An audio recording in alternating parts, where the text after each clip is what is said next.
do it a little bit better, and they change something, they add something, they take something away, they add something else until they get it. And this is what made me think of this. You're talking about how you hear the audience react and you go, okay, that's good, I'll add to that. And you hear the audience react differently, you go, I'll remove that. And eventually they get to a point where they go, okay, now I can take this thing out on the road, and they go on tour with it. And I, like, on my second show, because now I was doing something different, and I was like, hey, I don't take any lessons learned from the last one, and I have no idea what everyone's going to think of this one I'm doing tonight. Which was kind of not, it might not be smart, but that's what I did. Doesn't seem like a smart thing to do. When you took that show to New York, not everyone was on board. When you took True West to New York. So there's a little leadership challenge that you faced. And in fact, when you took that show to New York, when you took True West to New York, they told you guys, this isn't Steppenwolf, right?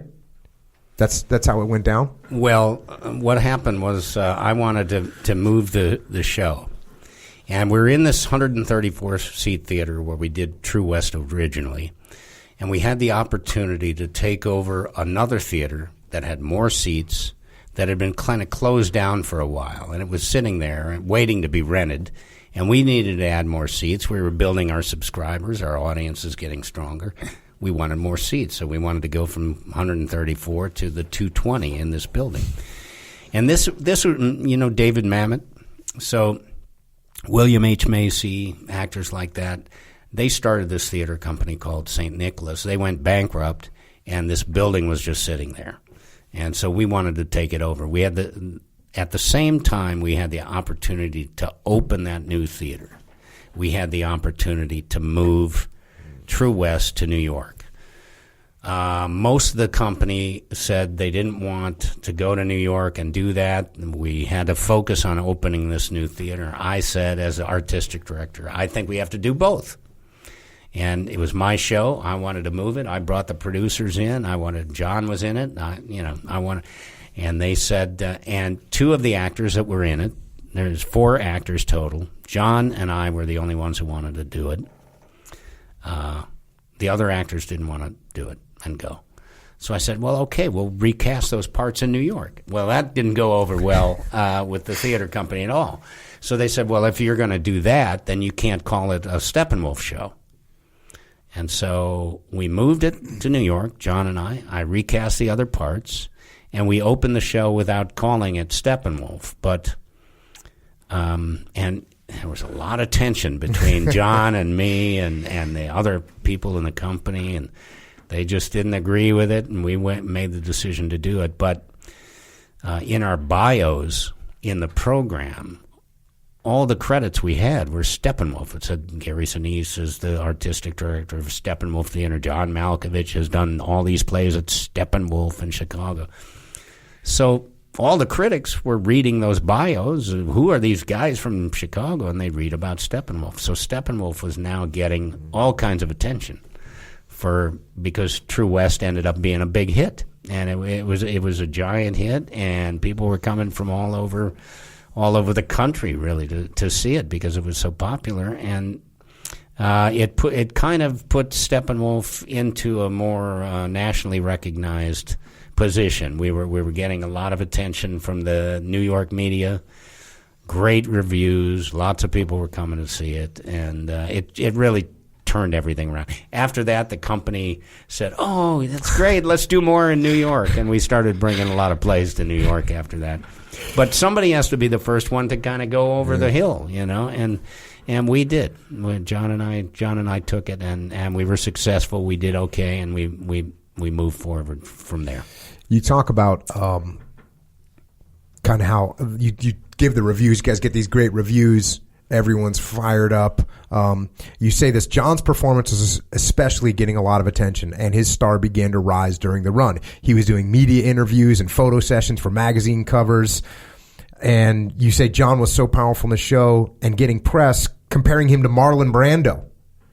The week after we opened, John told me he'd been approached by William Morris talent agent Johnny Planco, and had signed with him.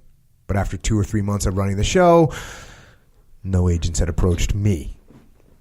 I was happy for my friend. He's a great actor, and it was clear to me that he was going to launch into the movie business after we concluded our run of the show. And I couldn't help but wondering if a movie role might be in the cards for me also. Is there like ego involved in this scenario as it's unfolding, or are you just stoked for your friend? No, both. I mean, yeah, we were on stage together the whole time. Two guys. One of the parts is very, very flashy. It's great part, the part that John played, of the older of the two brothers, and he's like this desert rat. He disappears into the desert and comes out. And the other one is a screenwriter, kind of a little cricket guy, and he's typing and writing, and they're very opposite, But they sort of, during the course of the play, they sort of exchange roles in a way. The screenwriter gets crazier and crazier. So the two guys, it's two great parts. They're both on stage the whole time. And I thought, well, and John's coming in and he's saying, I went out with Antonioni last night and Robert Duvall and John Cassavetes and Gene Hackman was here. Did you see him? I went out with him. And I'm like, well, I went to the Greek restaurant by myself. It was kind of like that. And a lot of great things were happening for John. It was very exciting. It's a flashy part, and he got a lot of attention. I thought maybe, something like that was in the cards for me. It wasn't, but I decided to take some initiative. So I went to the box office, and I said, can you give me a list of all the, agents and casting directors, people like that who have been to see the show, and they keep tabs on that kind of stuff. So they gave me the list, and I decided to make those calls myself. They weren't coming to me, so I made a call to some agents, and I ended up getting an agent in New York, and that changed things a little bit. John had he rocketed. He was nominated for an Oscar within 2 years of that play. Yeah, I was reading that. I was like, man, I could see where, obviously working with a bunch of companies all the time, we always deal with people's egos, and I could see where this is a classic scenario where you could get mad and, undermine him and, do whatever. Like all sorts of bad things can come from this. Or you can have a great attitude and be like, hey, awesome for him. That's great. No factor. Move on. We ended up taping the show at the end of our run. The show ran 2 years. We did it for the first 6 months, and then I recast it. I was the director, too. So I recast it with a bunch of different people. And we taped it for PBS, and it aired on PBS. You can see it on the Internet. It's called True West. It's got Malkovich and Sinise. And we taped it, and we took 4 days to shoot it. And then right after that, John went off to Thailand to do his first movie. It was called The Killing Fields, and great movie. And he went off, played a part in that. Within a couple of years, he was in a movie called Places in the Heart and got nominated for an Oscar. When he left to go there, I went back to Chicago and eventually took over again as artistic director of the company. I think that's what you're talking about here. From 1982 to 1987, we produced even more shows in Chicago, and took more to New York. And then in 1990, we opened The Grapes of Wrath on Broadway. That production won us another Tony, and I forget which one won you the first Tony, this time for Best Play. And is the Tony is the best thing you can get in theater?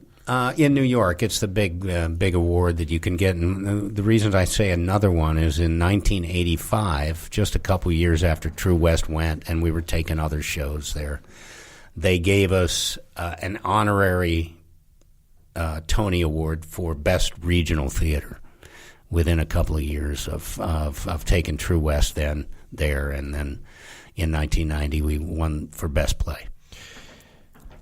And that kind of precipitates what's going on here. In 1990, we realized another dream when Steppenwolf broke ground at 1650 North Halsted Street and built our own multi-million-dollar building. We designed our own theater from the ground up and opened the doors not long afterward. The land of our birth had allowed us to pursue our dreams. Steppenwolf had truly arrived. So you guys were big time now. I mean, if you're building a building, you're doing some good stuff, obviously. Yeah, so 82 to 90, right? So during that period in the 80s, we became an internationally recognized theater. We took shows to London. We took shows to New York. We were getting great press from the international media. We went from a local theater that nobody knew about outside of Chicago to an internationally recognized theater, which allowed us to attract stronger board members, reach a wider audience, and eventually raise the money to build our own theater from the ground up. How many seats did you guys put in the new theater? 520. Check. Yeah, and now we're building another one right next door. Right now? Adding another theater in the round, yeah. Still on the move. Kind of crazy. Yeah. You get Sam. Who's Sam, Hollywood guy? Sam introduced you. Might be Sam Cohen, who was my agent at the time. He introduced you to a Hollywood producer named David Putnam. Sam called me and said that David wanted to offer you a directing deal in Hollywood at Columbia. David would pay me to move to California. He called David, and he was asking you about like how much do you think you should get. He called David, then called back and said David thinks you should get $75,000 a year. Okay by you? I was speechless. $60,000 sounded like a fortune to me, much less $75,000. They gave me an office on the back lot of Warner Brothers, where Columbia Pictures was based at the time. The same lot, incidentally, that I'd been thrown out of a few years earlier when I tried so hard to see Robert Redford. At the time, I made the deal, I was still artistic director at Steppenwolf. Turned over the reins to Jeff Perry and Randy Arney. So now you go out and they're basically paying you to look for a movie to make. Is that what it is? Kind of. That's what the first look deal is. If I find a movie that I want to direct, I give it to them first to see it. They can say yes or no. Got it. And the movie that you finally come up with is called Farm of the Year. Yeah, another studio had that, so I had to go to David Putnam and say, look, I found a movie I want to do, but it's at another studio. And he said, go make it great. You know, they had me under contract there, and they wanted me to make movies, so they weren't going to have me hang around and do nothing. I had a movie I wanted to make, and it just happened to be at a small studio. So, Cinecom? Yeah, that was the company. They say they're going to put $5 million up to make the movie. We shot the movie in Cedar Rapids, Iowa. I found my transition from theater directing to film directing a little more difficult than I'd anticipated. Again, I got to skip through some of this. You talk about like some of the challenges you come across. Some of it being that's your first movie and you're not quite 100% sure what you're doing. As you're going through all that, to add to the pressure, in the middle of all this confusion, I received a call from the producers who said the selection committee at Cannes Film Festival wanted to see a cut of the movie. Cannes, holy crap. Cannes means red carpet and paparazzi. Big movie stars chauffeured to the front door in limousines. Echo getting fired up over there. Every filmmaker dreams of being in competition at Cannes. A great reception there can really help a movie out. So that's looking good. The studio execs decided to fiddle with the title of film, changing it from The Farm of the Year to Miles from Home. So Miles from Home comes out, and you say here it never found its audience. It fell flat, earning a grand total of $188,000. That's falling flat. Yeah. Yeah, and that's out of a $5 million investment. And it's probably more than that. The experience wasn't all bad for me anyway, although I'm sure the studio wasn't thrilled. I learned many great lessons. I just needed to find the right movie. And by the way, our first baby was due just after Miles from Home closed in theaters. The due date was November 8th, 1988, Election Day, the year George H.W. Bush ran against Michael Dukakis. On November 9th, we named her Sophia Anna Sinise and called her Sophie. In 1990, Moira discovered she was pregnant again. this time with a boy. That summer, I was acting on Broadway in The Grapes of Wrath, and Moira